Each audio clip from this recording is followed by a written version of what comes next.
I hope you'll pardon that product placement. So, this video will be concerned with circular reasonings, and it'll be part of a series of videos I'm doing which explain why circular reasonings are actually very well informed. This will be of a less political nature than my usual videos, and it'll be a bit more personal musing, much more like my older videos.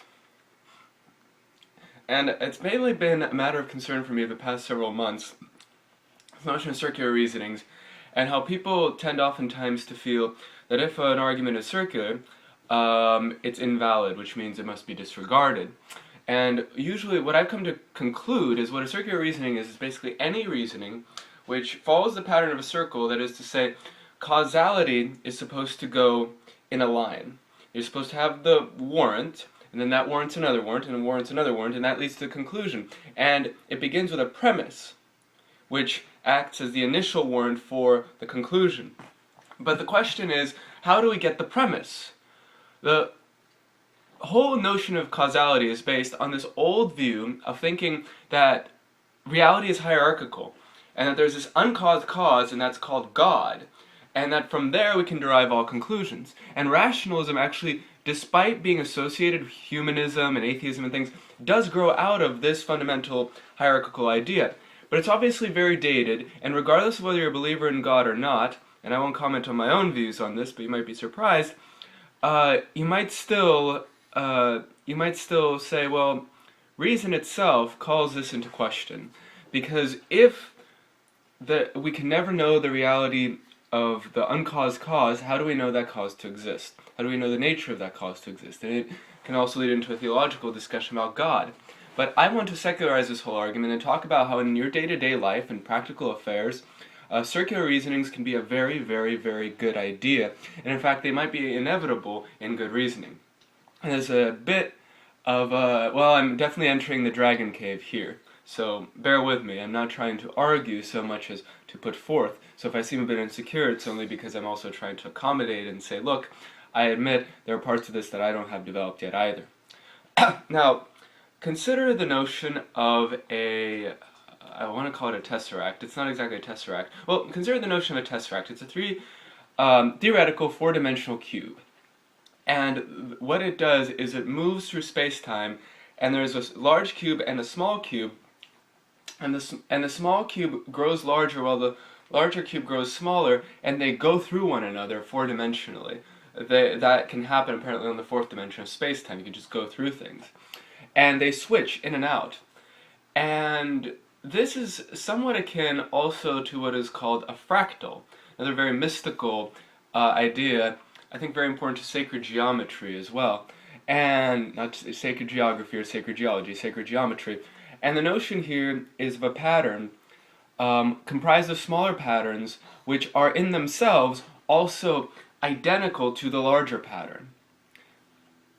You might have seen something like this. You could look at fractals. It's very trippy to see. But the key thing here is it's like something also in language called metonymy. That is to say, when the smaller part represents the larger part. As they say in the religion that worships Baphomet, as above, so below. And this is what a circular reasoning is, because if you think about it, okay, the way that a circular reasoning is defined is something where the conclusion is the same as the initial warrant. But that means that it's kind of arbitrary. Do you call it a warrant? Do you call it a conclusion? Why not say that the whole argument is also the conclusion? Because the argument is what we're looking at as a whole. Or you could say that the whole argument's a warrant. The whole circle that we went through is itself a warrant, and it is itself a way of trying to prove that conclusion, which is, however, a part of the warrant. Now, you can see here how the conclusion and the warrant, not only are they identical here, they're identical here. That is to say that while I'm demonstrating all this, while I'm trying to prove all this to you, I'm making one big warrant in order to prove a conclusion, but that conclusion is a part of the warrant. And the conclusion is identical to the warrant, so therefore you have the same situation as in a fractal. The smaller little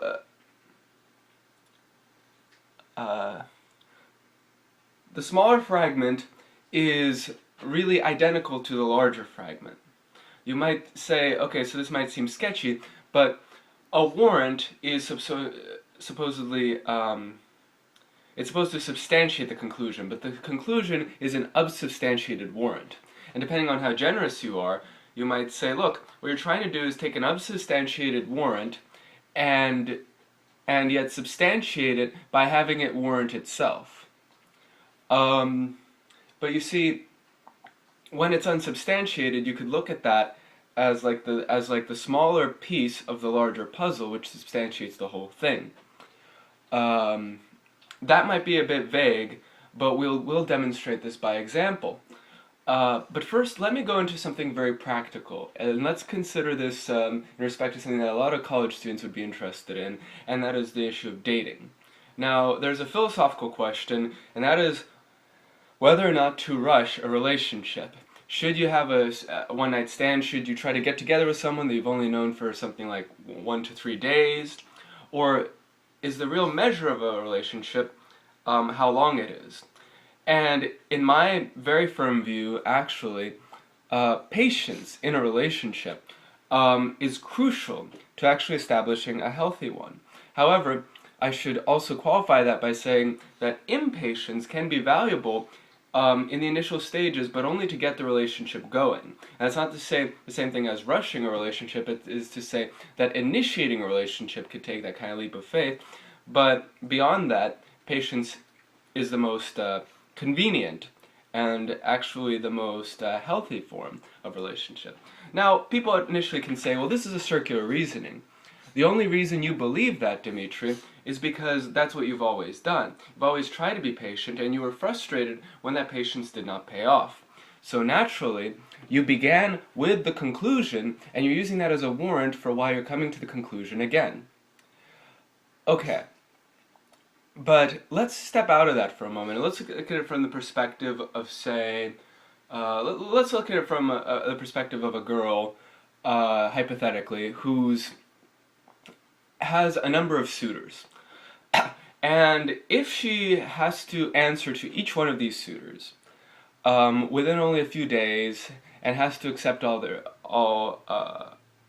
their invitations to a date, she would not have any time for her career or anything else that she's interested in.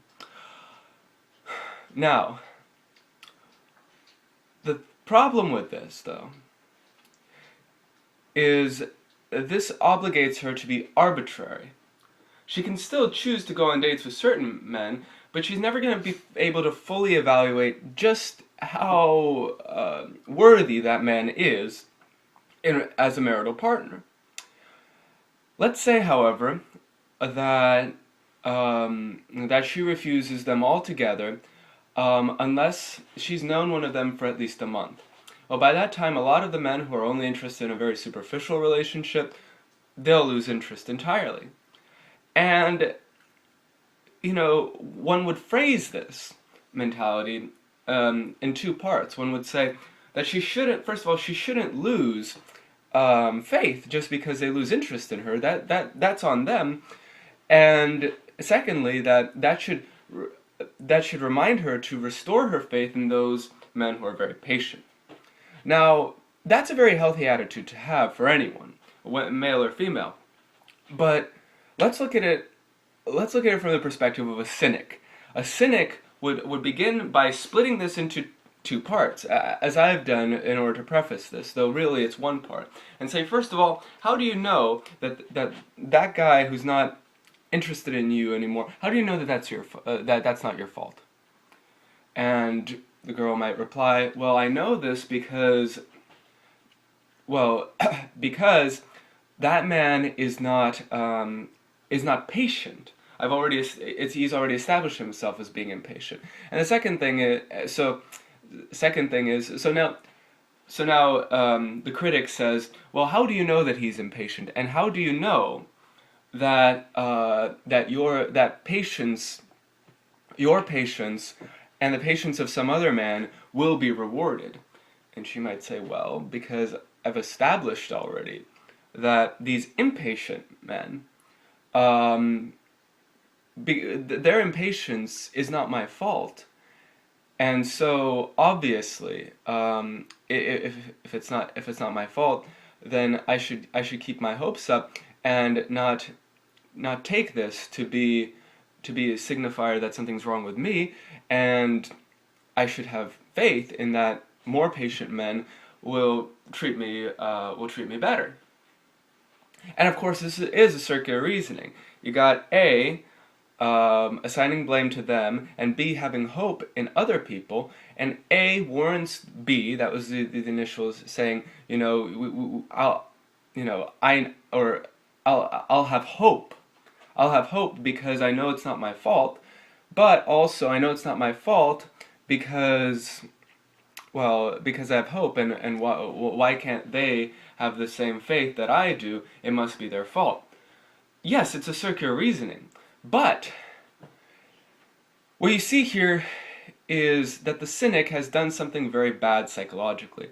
The cynic has taken one fact, which is a psychological fact for a very healthy individual, a self-respecting individual, and has split it in two to mirror what an unhealthy psyche would be, just very split up, and has pit the two things against one another in conflict, for which one gets to be the cause and which one gets to be the effect.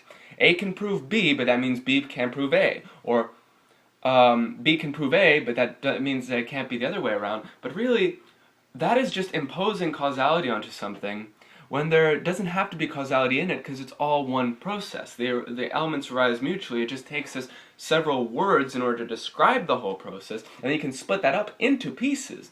But that doesn't mean that those pieces follow a hierarchy, where one definitely causes the other, and has to have authority over that other. They are not causal, they are contingent to one another. And that is the case with many situations, including this very practical moral situation.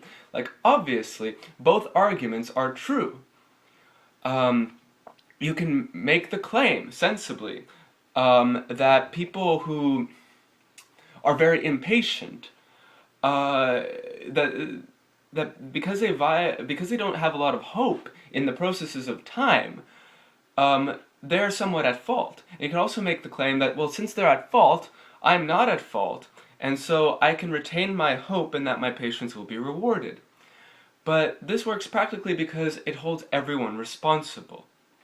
And that's an example of something that, at first it doesn't seem to be a circular reasoning, I admit. At first I would use it as an example of something which is non-circular, a departure from the initial circularity that I'm being charged with. But ultimately, yeah, you can point out a way that that's circular as well.